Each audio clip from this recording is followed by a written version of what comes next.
Good evening, everyone. How are you doing? You know how we do.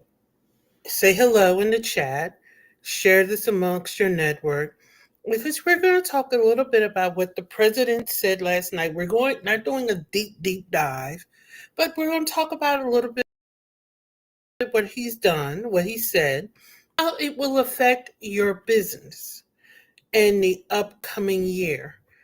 Um, this is not a political post. This is a business post.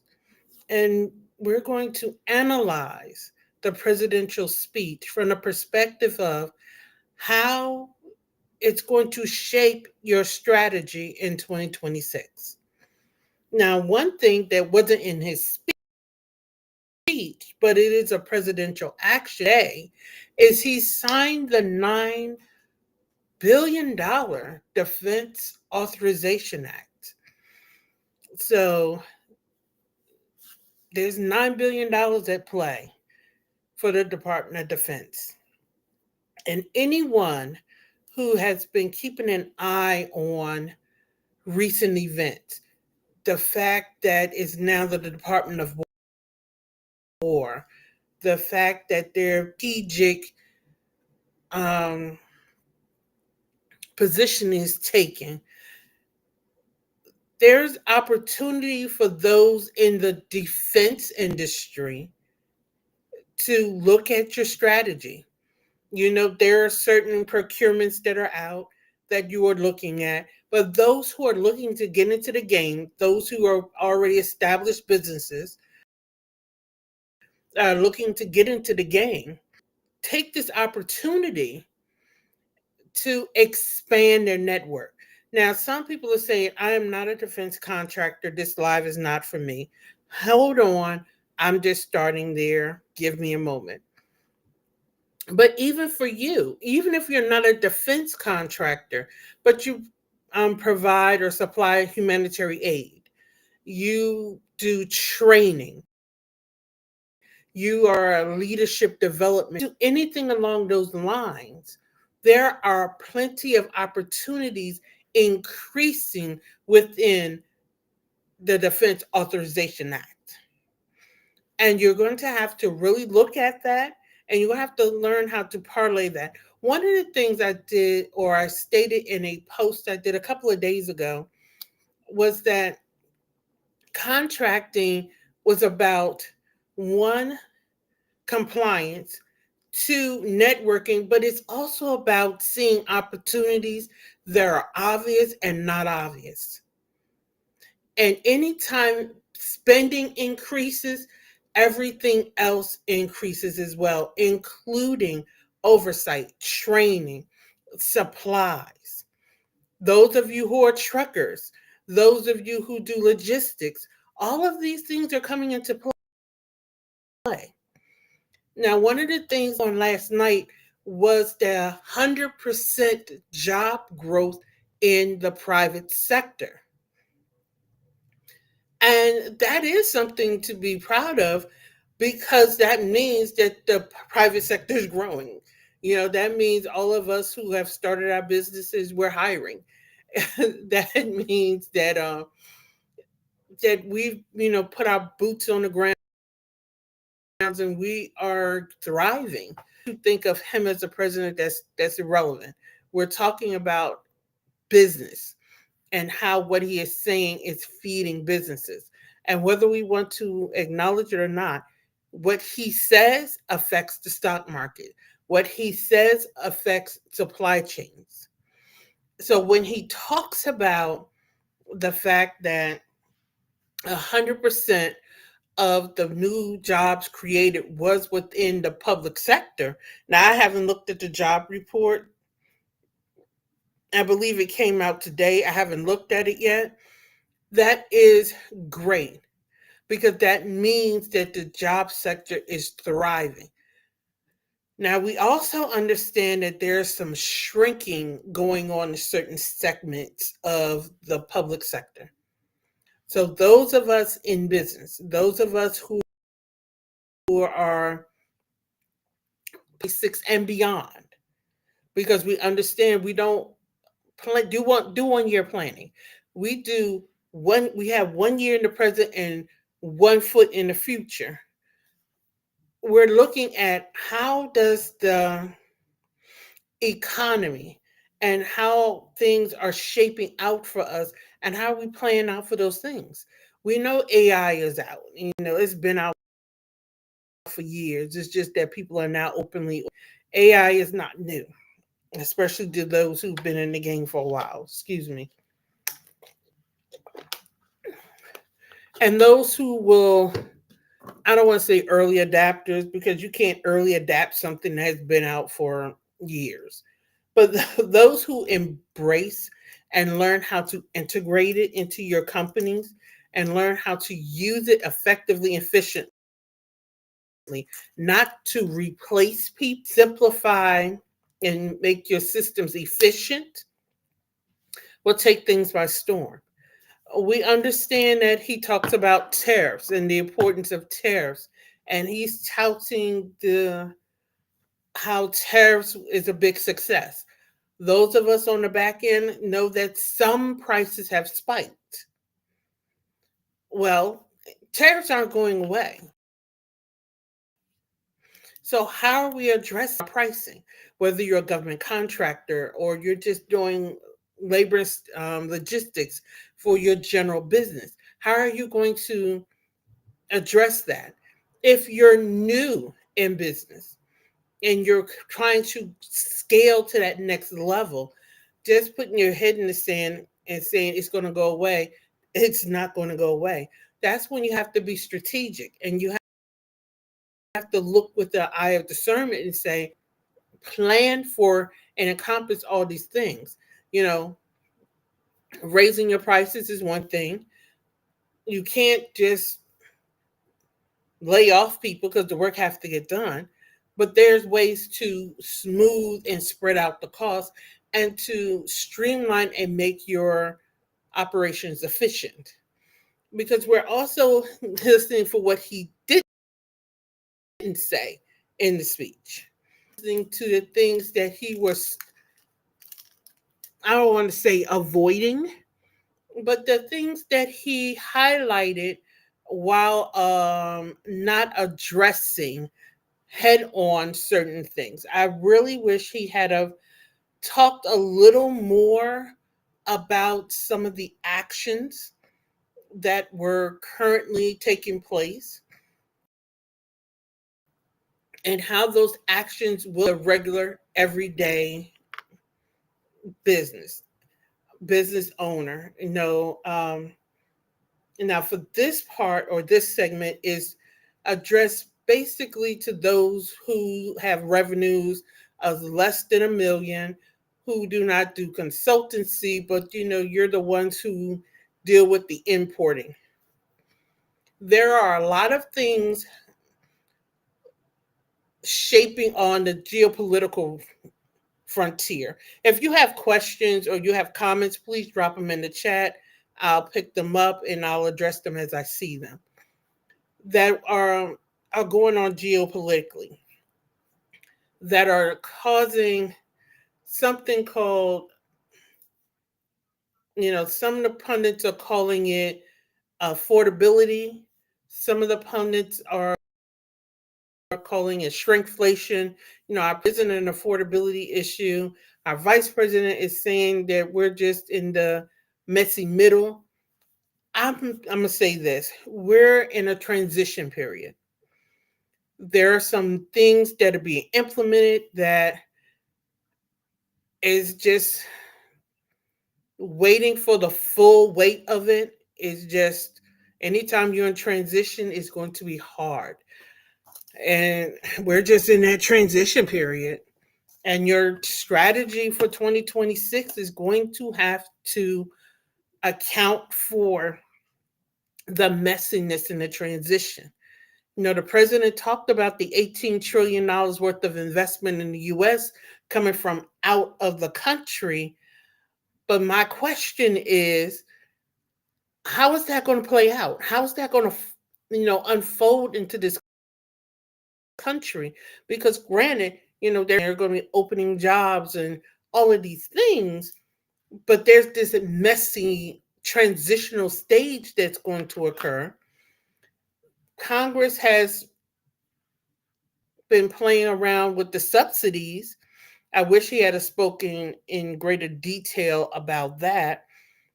How is that going to work out? How does it affect the average small business? Keeping in mind that SBA defines small business depending upon your NACE code as $2 million or less, depending upon NACE code. So, how does that play out? If I were you and you're offering insurance, I would have two sets of numbers right now, one set with the subsidies and one set without. And I would be running the without numbers until all of this is, you know, ironed out and settled out. Because, they're, I believe they took a vote in the House, but it hasn't gone through Senate. So we still don't know what's going on with the healthcare subsidies. The the president talked about tax cuts going into effect in 2026. Now, historically, tax cuts usually mean the general population is going to buy more. I don't know. From what I'm hearing, because I sit on different panels and I talk on different panels, and listening to the average person talk, I don't know if the tax cuts are going to do what everybody think they're going to do. So is your strategy including provisions for consumer hesitancy the first part of the year? How are you going to deal with that? And for some of you are saying, well, I don't deal directly with the small consumer. I don't deal directly with I don't sell B to C. I sell B to B. Well, even if your market is B to B, you have to be aware that some of your B to deal with the regular everyday person. So your strategy, your plan, your consumers, your goods have to address that your client's end goal, your client's end need. And somebody is saying, well, what does this have to do with the presidential speech last night? Because everything that comes out of 1600 Pennsylvania affects. And I said it before, and I will say it until I stop doing lives. Everything he says affects the economy. And what he was giving us last night was, I don't want to call it a pep rally because it was more than that, but he was giving us something to take us through the holidays into the new year with hope and with the understanding we're going into 2026 strong, as he talks about the $18 trillion in investment, as he talks about the decreasing prices and gas prices, as he talks about his focus being in continue to drive down energy costs. I wish he would have talked a little more about that. How does he plan to do that? How is he the Department of Energy to drive down energy costs? And I personally would like to stop hearing about what the Biden administration did or did not do. We're fully into this is your ball. This is your time. I want to hear more about what you're going to do. I'm not here to give my political stance. This is just it. I did like his stance on the drug.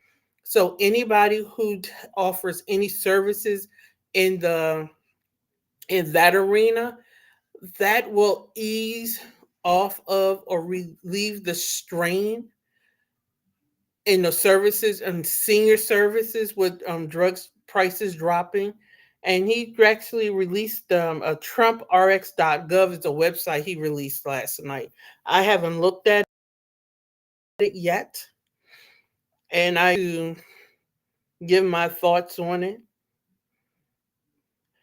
But he also talks about he wants the healthcare subsidies to go to the individual people versus the insurance companies. And that would be an interesting thing. As I said, the healthcare debate is not over yet. We have them vote on something in the House. The Senate hasn't taken it up fully yet. So we'll see how that all comes out in the wash in a couple of weeks. But the main purpose of my live was to really talk about his discussion along the lines of the electricity on driving down energy prices, and to talk about the National Defense Authorization Act. Those two things, and then I'm going to jump off this live and I'll come back later. I'll probably go live again before the end of the year. Energy costs and the high energy costs are affecting supply chain and affecting housing prices. Excuse me if you can hear that.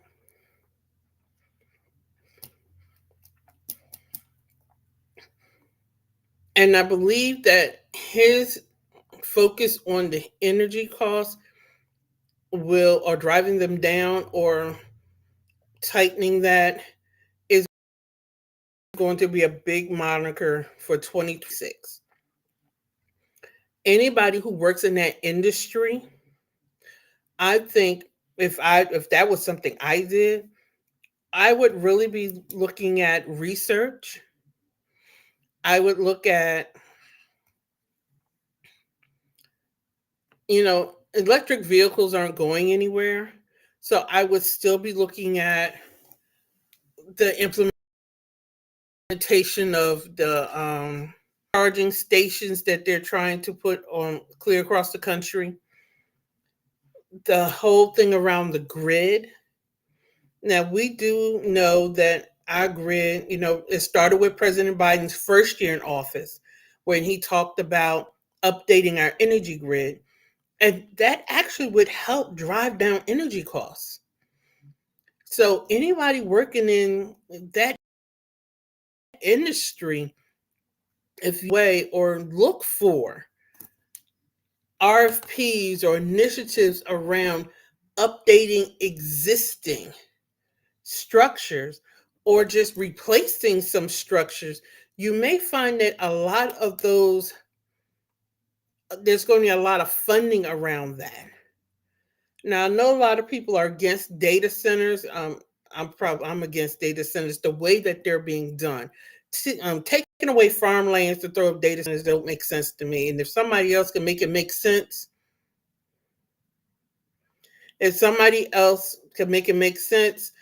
help me out. It just doesn't make sense to me. But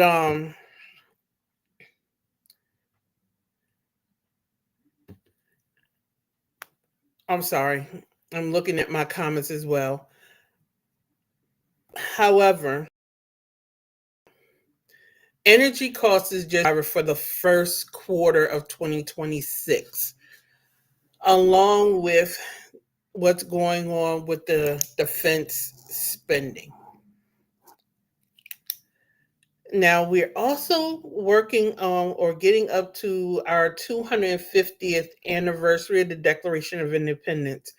I'm sad to say that I didn't even realize we're up on 250 years. We're going to be looking at some parades and things celebrating that. Those are government contracts. I'm going to end with this. 2025 was a roller coaster of a year. This isn't going to be a long live. 2025 was 2026 It looks like it's going to be a setup for a very bumpy year. And what do I mean by that? I see it as a bumpy year because of once again, we still don't have a final say on the healthcare subsidies. Anytime you get to talking about energy costs, people coming out the woodworks one way or the other. The defense spending being so large in conjunction with what's going on geopolitically, I'm keeping an eye out on that in that regard. Every business out there needs to make sure that your compliance is in check. Going beyond checking the boxes, that you are following the rules and regulations, that you're keeping pace with the rules and regulations out there. Those in government contracting, FAR has been going through this major overhaul the last 6, 7 months. Some of the new FAR rules, quite frankly, are redundant. They didn't need to occur. Some of the new FAR rules are a little concerning. Some of them have just outlined the fraud that we knew were there. It highlighted it and it's really tightened the reporting around it. Some of the new rules, business wise, is clamping down on reporting in general and is clamping down on the record keeping that companies need to keep up with. And as the advancement on AI comes out, you want to ensure that you're not adapting this plug and play methodology that's being taught, but that's really just taking people down the wrong road. So I'm gonna close this live with this. I'll be going live again on a regular basis like I used to. I used to do something called Contractors Chatter, and then I did Contractors Conversation. I'm coming back with a total new concept, and I'll be announcing that and dropping hints on what it's called over the next few days, and it'll start after the first of the year, where I'll be talking about government contracting and business compliance regulation changes as they roll out. I'm also morphing the format to include bringing in guests so that they can, spend their expertise and share their expertise with us on these topics. We want to bring in legal, some of our friends in the legal field so they can talk with us so that we can keep our organizations in line and in compliance. I'm also bringing in some other specialists so that we can also talk about ways that we fall into non-compliance even though we're doing everything right. People want to say if you're doing everything right, you'll never fall into non-compliance. And that isn't true. You can fall into a non-compliance and still be doing everything right. With that said, I will see you guys later.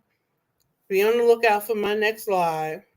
Have an amazing holiday, and I'll see you guys later.